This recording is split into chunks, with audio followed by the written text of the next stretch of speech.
Good morning बच्चों। कल हमने आपको पार्ट 9 रीडिंग करा दी थी और ये मौखिक प्रश्न उत्तर करा दिए थे। अब हम आपको आज लिखित प्रश्न उत्तर कराएंगे पार्ट 9 के बापू का पत्र के। तो उसका पहला प्रश्न लिखित प्रश्न में कुछ शब्दों में पहले उसको कराएंगे, उसके बाद ज़्यादा शब्दों वाला कराएंगे। तो कुछ शब्दों में, यह पत्र किसने किसको कहाँ से लिखा। किसने किसको कहाँ से लिखा, इसका उत्तर होगा, देखते हैं। यह पत्र किसने, सबसे पहले गांधी जी के बेटे ने गांधी जी को कहाँ से लिखा था। नहीं सॉरी, प्रिय बेटे, गांधी जी ने अपने बेटे को प्रिटोरिया जेल से लिखा। यह पत्र गांधी जी ने अपने बेटे को प्रिटोरिया जेल से लिखा। ये प्रिटोरिया जेल है ना, तो गांधी जी ने, प्रिय बेटे लिख रहे हैं ना, तो यह पत्र कैसे लिखेंगे। यह पत्र गांधी जी ने अपने बेटे को प्रिटोरिया जेल से लिखा। ये प्रश्नों का उत्तर इसका। गांधी जी को हर महीने कितने पत्र लिखने का अधिकार मिला। गांधी जी को हर महीने कितने पत्र लिखने का अधिकार मिला। देखो इसका उत्तर है, देखो, हर महीने एक पत्र लिखने और एक पत्र पाने का अधिकार मुझे मिला है। मतलब इसका सेंटेंस कैसे बनाएंगे।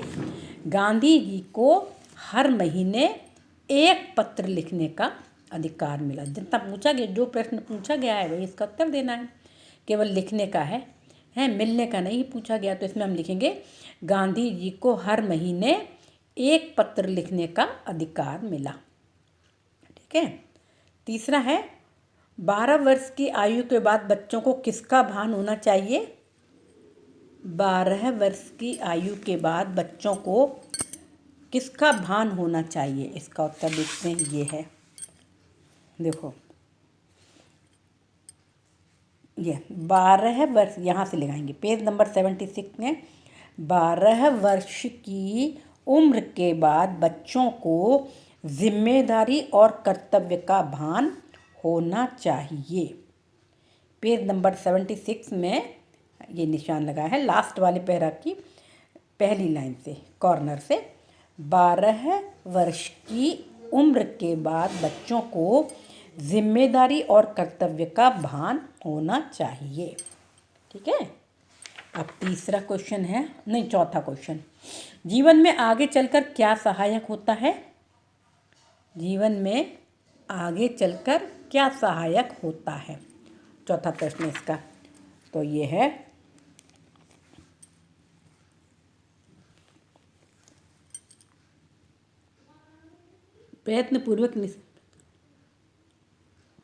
प्रयत्नपूर्वक निश्चित समय पर की गई प्रार्थना जीवन में आगे चलकर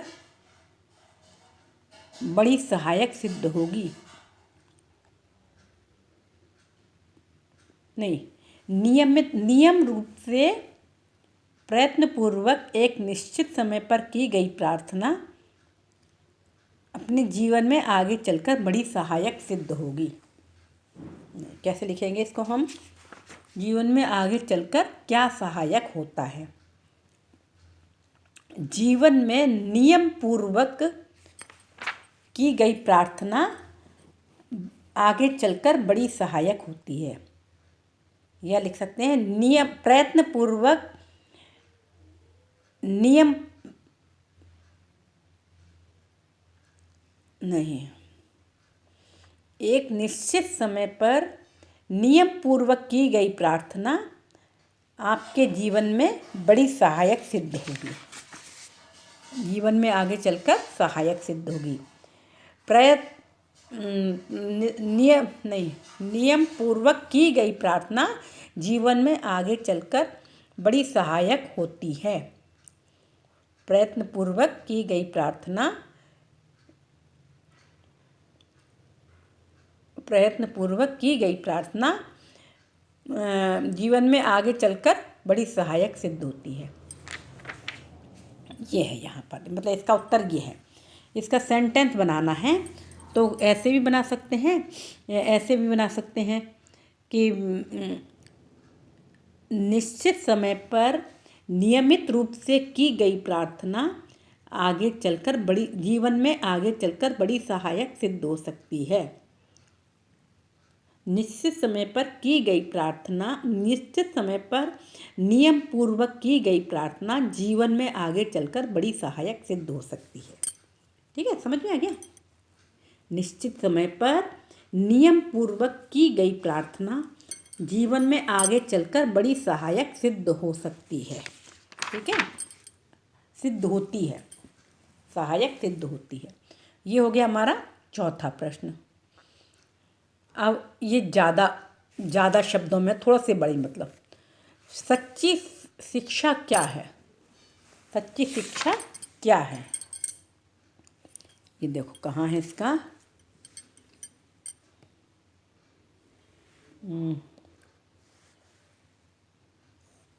ये देखो, केवल अक्षर ज्ञान होना ही सच्ची शिक्षा नहीं होती। सच्ची शिक्षा तो चरित्र निर्माण और कर्तव्य का बोध है। यहाँ से लिखेंगे केवल, यहाँ से केवल अक्षर ज्ञान होना ही, यहाँ से पेज नंबर 76 में कौन सी लाइन है ये? पहले वाले पैराग्राफ की 1 2 3 4 5 6 7 8 8वीं लाइन है ये बीच से। केवल अक्षर ज्ञान होना ही, केवल यहाँ से केवल से लगाएंगे, केवल अक्षर ज्ञान होना ही सच्ची शिक्षा नहीं होती। सच्ची शिक्षा तो चरित्र निर्माण और कर्तव्य का बोध है। कर्तव्य का बोध है, यहाँ तक है ना। केवल अक्षर ज्ञान से लेकर के कर्तव्य का बोध है। ये हुआ पहला प्रश्न, उसका बड़े ज़्यादा शब्दों में। दूसरा है, गांधी जी ने कौन से काम खुद करने को कहा है? गांधी जी ने कौन से काम खुद करने को कहा है? देखो ये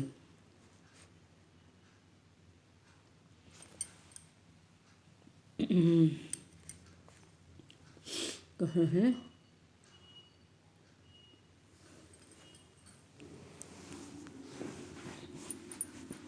इसका उत्तर देखते हैं, कहाँ है इसका उत्तर?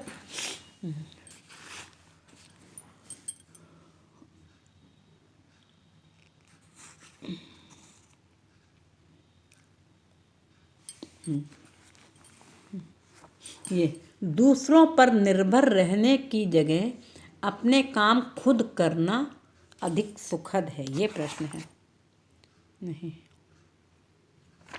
कौन से काम खुद करना?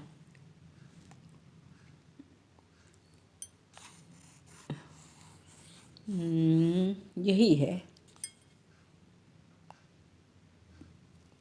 यही है, अपने काम दूसरों पर निर्भर रहने की। यहाँ से पेज नंबर 77 की दूसरी लाइन, कोने से, दूसरों पर निर्भर रहने की जगह अपने सभी आवश्यक कार्य खुद करना अधिक सुखद है।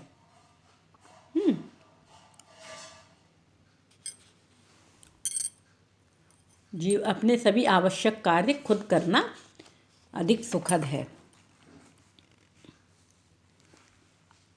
अपने जीवन में अपने सभी कार्य, है ना। गांधी जी के अनुसार कौन सी बातें उनके बेटे के लिए उपयोगी और मूल्यवान प्रमाणित होंगी? गांधी जी के अनुसार कौन सी बातें उनके बेटे के लिए उपयोगी और मूल्यवान प्रमाणित होंगी?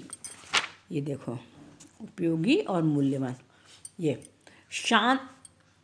शांत मन से विचार पूर्वक सभी सद्गुणों, ऐसे यहाँ से लगाएंगे निशान, शांत मन से विचार पूर्वक, ये तुमने यदि छोड़ देंगे, सभी सद्गुणों को प्राप्त करने की चेष्टा करना ही तुम्हारे लिए बहुत उपयोगी और मूल्यवान प्रमाणित होंगे।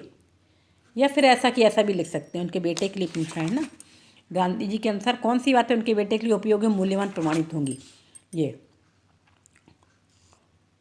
शांत मन से विचार पूर्वक तुमने यदि सभी सद्गुणों को प्राप्त करने की चेष्टा की तो वे तुम्हारे लिए बहुत उपयोगी और मूल्यवान प्रमाणित होंगे। यहाँ से शांत मन से लेकर के प्रमाणित होंगे उनके बेटे के लिए। ठीक है, मिला। पेज नंबर 77 की दूसरे पैराग्राफ की दूसरी लाइन, ये भी कॉर्नर से, शांत मन से विचार पूर्वक तुमने यदि सभी सद्गुणों को प्राप्त करने की चेष्टा की तो वे तुम्हारे लिए बहुत उपयोगी और मूल्यवान प्रमाणित होंगे। ये ठीक है। और अंतिम प्रश्न है, प्रार्थना के बारे में गांधी जी ने क्या बताया है? प्रार्थना के बारे में गांधी जी ने क्या बताया है?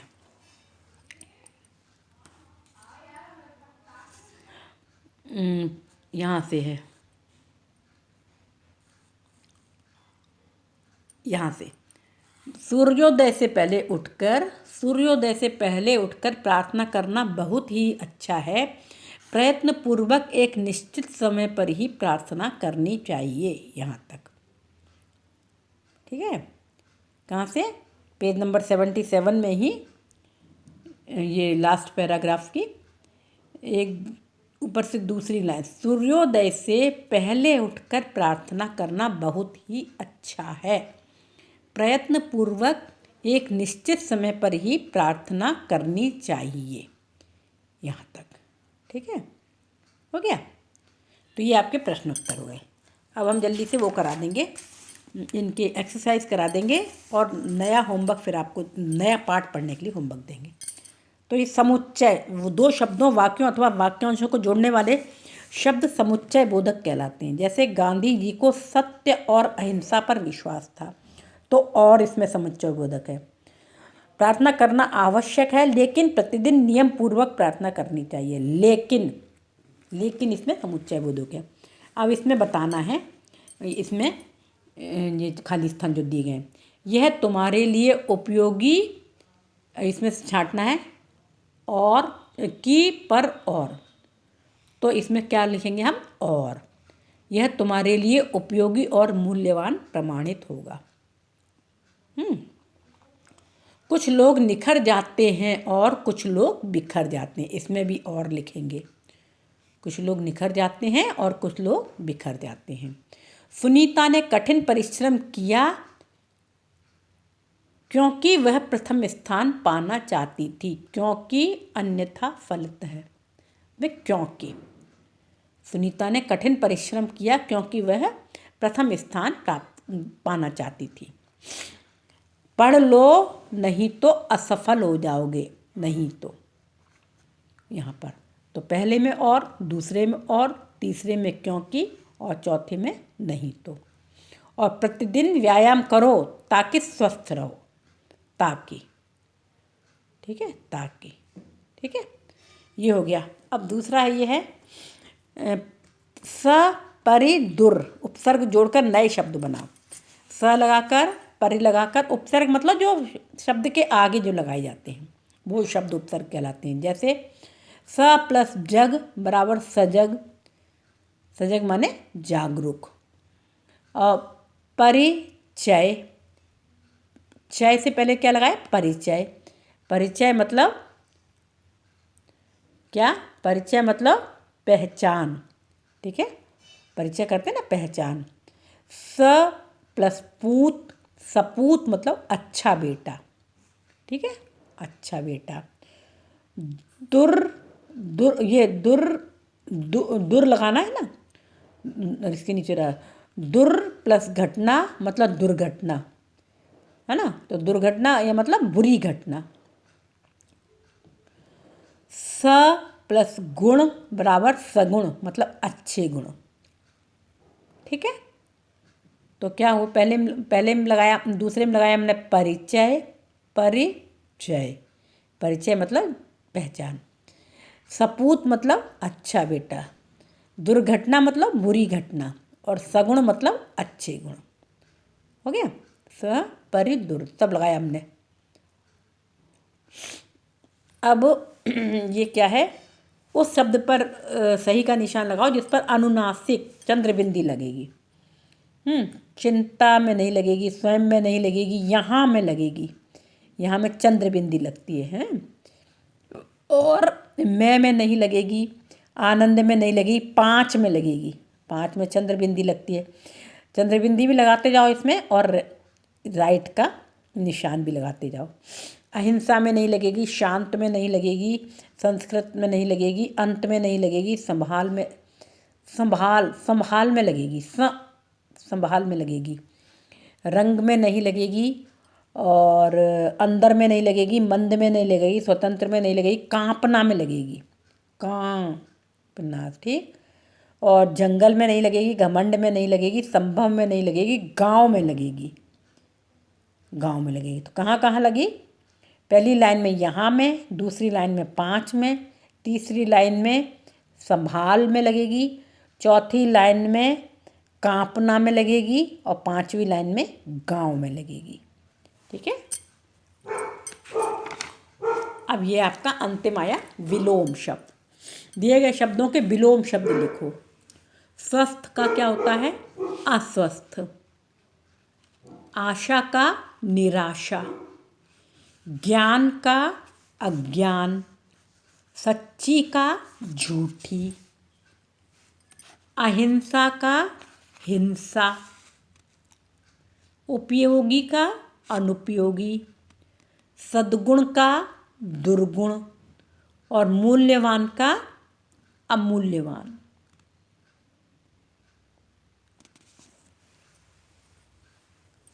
ठीक है। तो ये हो गए आपके, ये पार्ट पूरा हो गया। अब आपको नेक्स्ट पार्ट क्या करना है, आपको इसकी रीडिंग करना है। अब रीडिंग हम नहीं कराएंगे और एक दिन में एक पार्ट पूरा कराएंगे, क्योंकि जनवरी में आपके फिर PT2 के एग्ज़ाम है।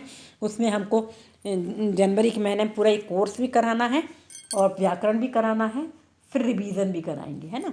तो रीडिंग आप लोग घर में ही करेंगे और हम जल्दी जल्दी फिर इसके क्वेश्चन आंसर कराएंगे, एक्सरसाइज कराएंगे और फिर वो कराएंगे, व्याकरण भी कराएंगे। तो आपको होमवर्क क्या करना है, सबसे पहले पाठ की रीडिंग करना है। रीडिंग करने के बाद पिक्चर बनाना है, एक कोई सा भी बना लें, छोटी सी, यही बिल्ली वाली बना लेना, बिल्ली और ये ऊपर जो उसका खीर का कटोरा रखा हुआ है, ठीक है ना, ये कटोरा रखा हुआ है, बिल्ली देख रही है कटोरे पे, बिल्ली की आराम पिक्चर बन जाएगी। तो इतनी सी बनाओ, केवल ये इतनी सी, रामू की बहू नहीं बनाना, केवल बिल्ली और ये बिल्ली का कटोरा, ठीक है। ये पिक्चर बना लेंगे आप लोग और वो लिखेंगे, पाठ की रीडिंग करेंगे, पिक्चर बनाएंगे और उसके बाद फिर वो करेंगे, शब्दार्थ लिखेंगे, शब्दार्थ लिख लेंगे।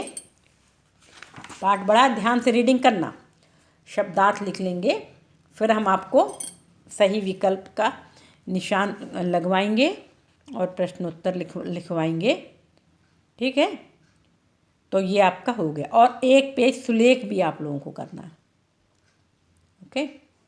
तो इतना आपका होमवर्क है, ये करना। तो और फिर हम नेक्स्ट पीरियड में आपको ये कराएंगे, पार्ट 10 का वो कराएंगे, क्योंकि जल्दी जल्दी होमवर्क करा के फिर हम रिवीजन नहीं करवा पाते हैं ना, इसलिए रिवीजन भी कराएंगे फिर, ओके।